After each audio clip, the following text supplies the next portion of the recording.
जी हाँ दोस्तों, आज का टॉपिक कुछ बहुत ख़ास है। क्योंकि जब कभी सर्जरी होता है या तो किसी फैमिली मेम्बर का होता है या फिर आपका ही हुआ होगा, तो आप देखते होंगे कि सर्जरी के पहले कुछ बेसिक इन्वेस्टिगेशन कराते हैं। तो आपके मन में ये सवाल ज़रूर आया होगा कि क्यों ये सब जांच कराते हैं। तो चलिए आज आपको ये कन्फ्यूज़न हो जाएगा। तो प्री ऑपरेटिव इन्वेस्टिगेशन हम लोग इसको बोलते हैं। जब हम लोग करते हैं उसका कुछ पर्पस होता है, बिना पर्पस का तो नहीं कराते हैं। तो पहला पर्पस होता है कि आप सर्जरी के लिए फिट हैं या नहीं हैं।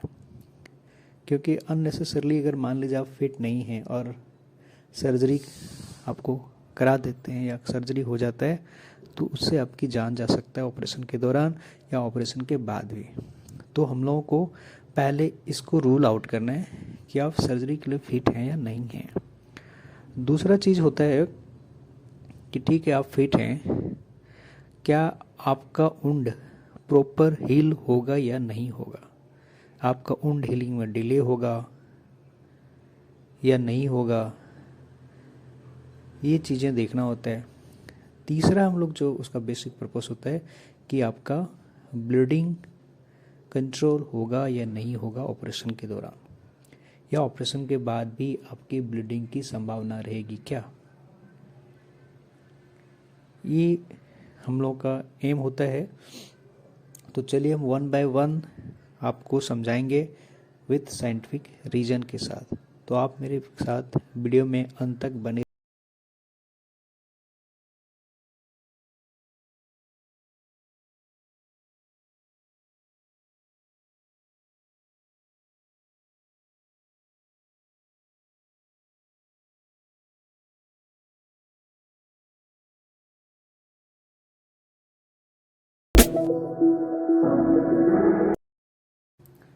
और ये टेस्ट बहुत सारे फैक्टर पे डिपेंड करता है।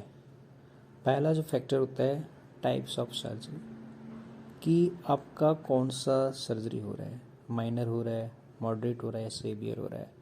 तो उसके अनुसार इन्वेस्टिगेशन थोड़े बहुत वैरी करेगा। दूसरा होता है बेसिस, कि आपका ओपीडी बेसिस पे हो रहा है या फिर इलेक्टिव प्लान है या इमरजेंसी में हमें सर्जरी करना पड़ रहा है।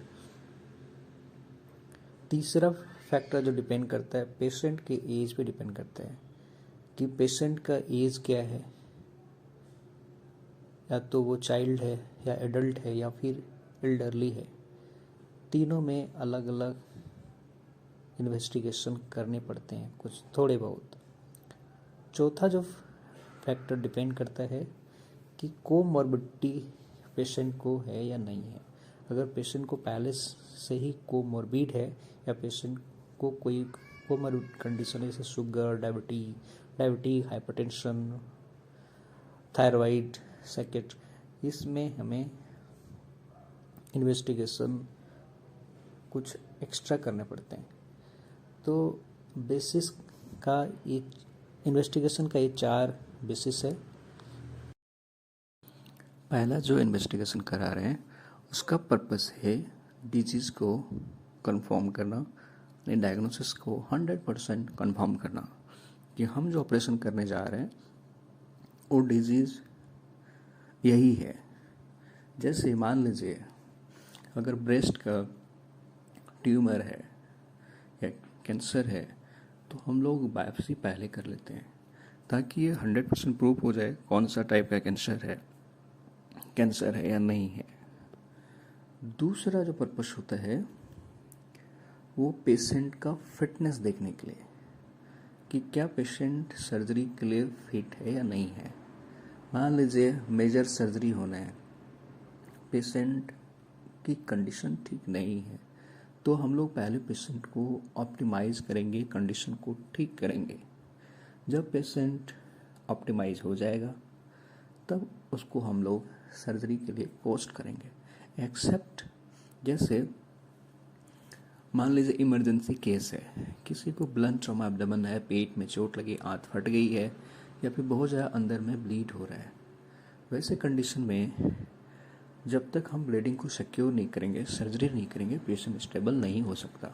तो वैसे कंडीशन में हम लोग बिना ऑप्टिमाइजेशन के भी सर्जरी करते हैं, बट हाँ ब्लड अरेंज करवाते हैं कि आपको ये सब चीज़ें ज़रूरत पड़ेगा।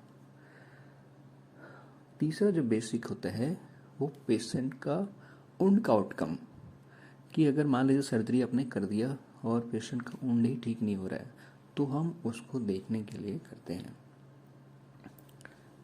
इतना बेसिस तो आपको समझ में आ गया होगा।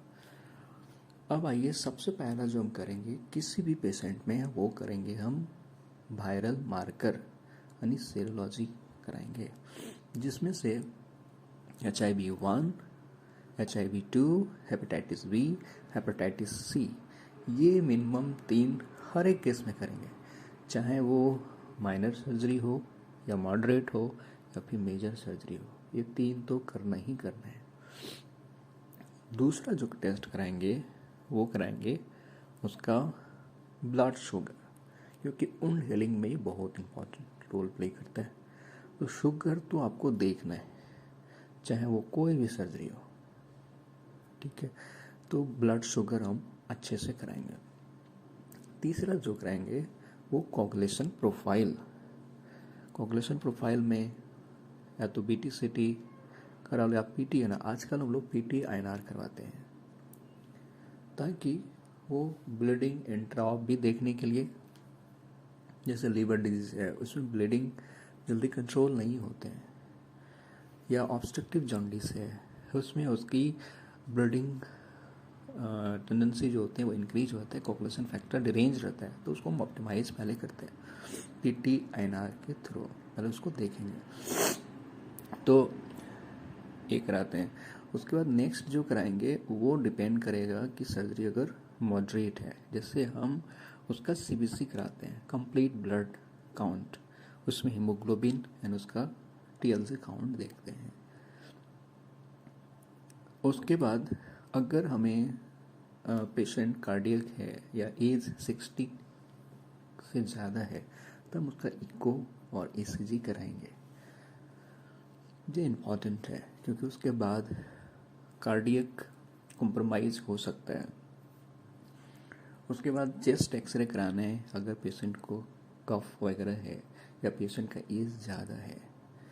उसके अलावा आपको कराना है LFT, लीवर फंक्शन टेस्ट कराना है, जिसमें हम एल्बुमिन उसका पूरा होल स्टेटस देख लेते हैं।